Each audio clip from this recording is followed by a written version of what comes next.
What's going on, guys? It's Kyle. Today we're going to be looking at Lake Mungo.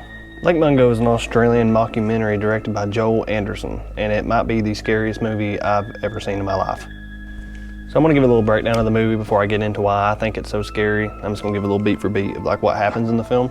So it's following this Australian family that recently lost their daughter to a drowning incident.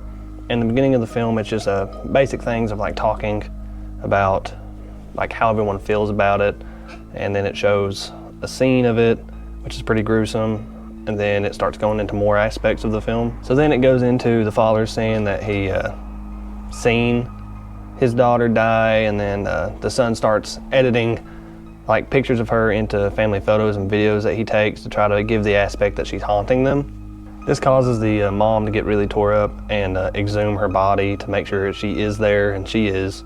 This eventually leads up to where the family goes on a trip to try to get away from everything, and they leave cameras running in the house just to see if maybe it could be real. And they actually do get footage of the actual ghost of their daughter, and it is pretty freaky because it looks really good.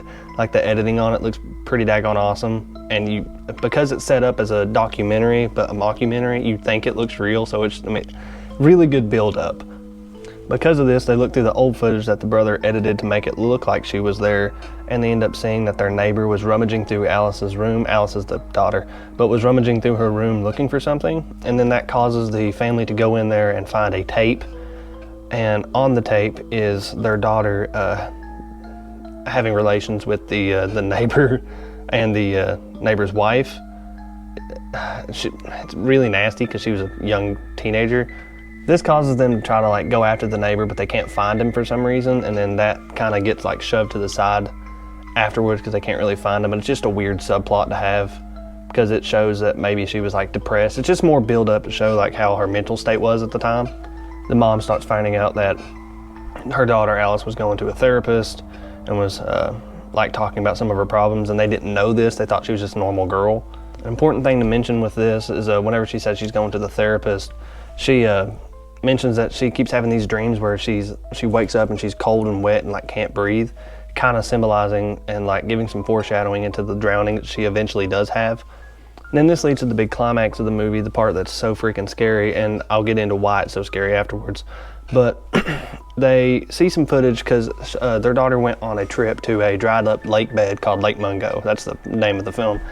And in this, a lot of her friends had video footage of Alice, the daughter, burying something in the ground, like burying her belongings in the ground, and that she was acting really weird on the trip, and like there was just like a lot of odd stuff going on about her. And so this leads the family to go to Lake Mungo, and they, by looking at the video footage that her friends had, end up finding the phone, and man, it's good. So what she ends up seeing is her bloated, dead body, the way that she dies. And it's so cool because at the beginning of the film, it shows her real bloated, dead body, but it's like she's seen a ghost, like coming to get her. Then the film ends with a kind of wrapping a bow on it, and they're all accepting that their daughter's seen a ghost of herself, pretty much. So the acting in this film, I'm gonna give a 4.5 out of 5. That's pretty high for me to give. But where it's set up as a mockumentary and not a movie, because I think if this was set up as a movie, it would work, but it wouldn't be near as scary to me as it is set up as a documentary. Because if you didn't tell someone that this was fake, they have no reason to believe it's not, because it's set up so good. Like it looks like a real documentary, and everyone in it talk like normal humans. It's not like they're trying to be crazy actors or anything. It's just the way they talk. And I love that it's set up like that because it really hooks you in. You're like, oh my God, this is real. And that's another reason why it's so scary. So the acting gets a 4.5 out of 5. The pacing, I'm gonna give a 4 out of 5. It'd be pretty impossible to get 5 on anything, but the reason it gets a 4 out of 5 is just because, there's some parts in it that are like kind of slow, that you're kind of sitting through a little bit, but not a whole lot of the movies like that. For the most part, it's pretty just like you're kind of locked in trying to figure out what's going on. But there's a few slow parts. It isn't like action-packed the entire time, so 4 out of 5 is pretty good for the pacing, I'd say. The scariness factor, I'm gonna give a 4 out of 5. There's no kills in this movie besides, the daughter, but she doesn't get killed, she dies.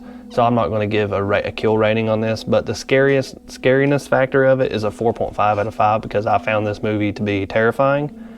On the first time I watched it, I had to look away at the end scene, and I'm a grown man, but I had to look away. It scared me so bad. On the rewatch, I was able to, push through it, and it still got me, and I was watching it in daytime. So, I mean, this movie is scary. Overall, I give Lake Mungo a 4.4 out of 5.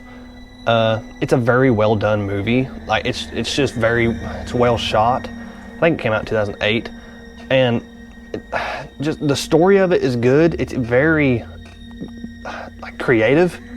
I would have never thought of a movie like this. It just works so well, and oh my god, it's just the effects of it look awesome because you have the fakeness, like the fake ghost scenes, but then you have the real ghost scenes, and it all just looks so good. So let's get into why I find this movie so scary. I think this movie is absolutely terrifying because it channels some really perfect things. So it absolutely nails build up and foreshadowing. Absolutely nails it because at the beginning of it you find out that Alice, the daughter, drowns. It shows her drowned, bloated body. It's jarring, you get a little bit of a scare out of that because of the nastiness of it, but you don't get that that's what it's going to come to till later unless you've seen the movie. But that's foreshadowing. And then you get to a little bit later in the movie when the brother is faking that she's a ghost and putting her in pictures. Also really good foreshadowing because she does end up as a ghost in one of the pictures, and you wouldn't know that until a little bit later in the movie. Also, the realness of her being a ghost, whenever they leave the cameras running, it just looks very scary because the way she's standing over these beds and kind of looking out windows, it's freaky. I'm getting spooked out right now because I can't see what's behind me.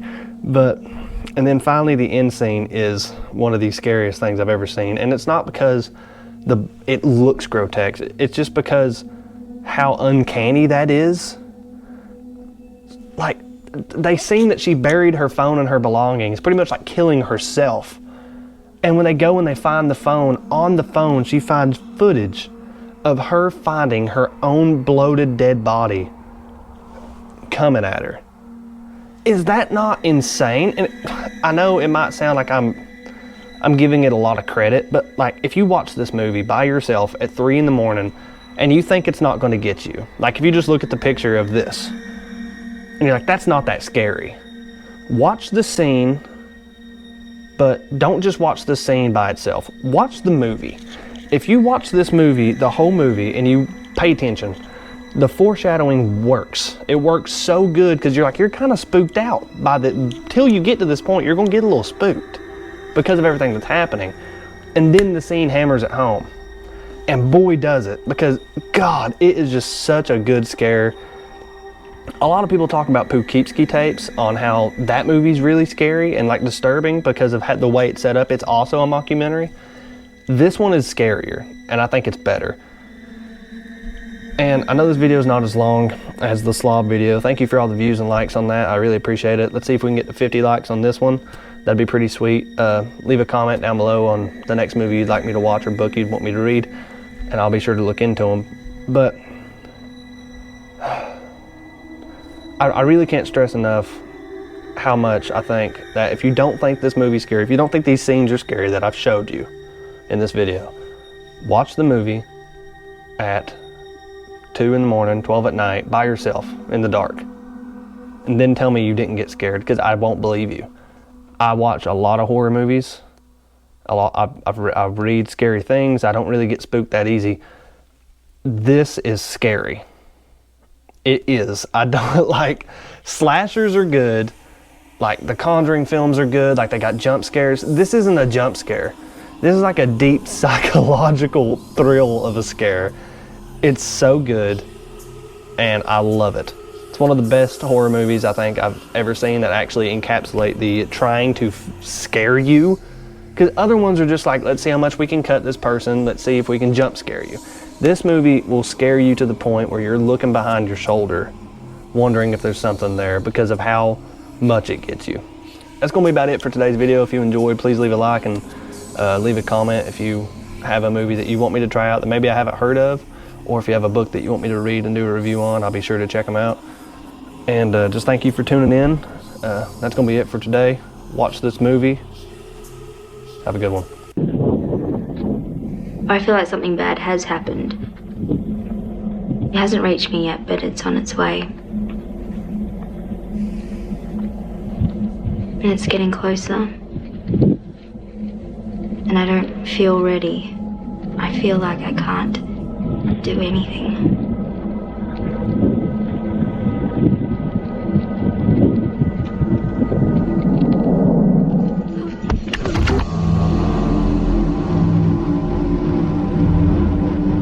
At some point, this figure came towards her from out of the darkness. I recognised the face as soon as I saw it on the phone video. It was the same face of the body that I had identified at the dam. It was Ellie's body and Ellie's face.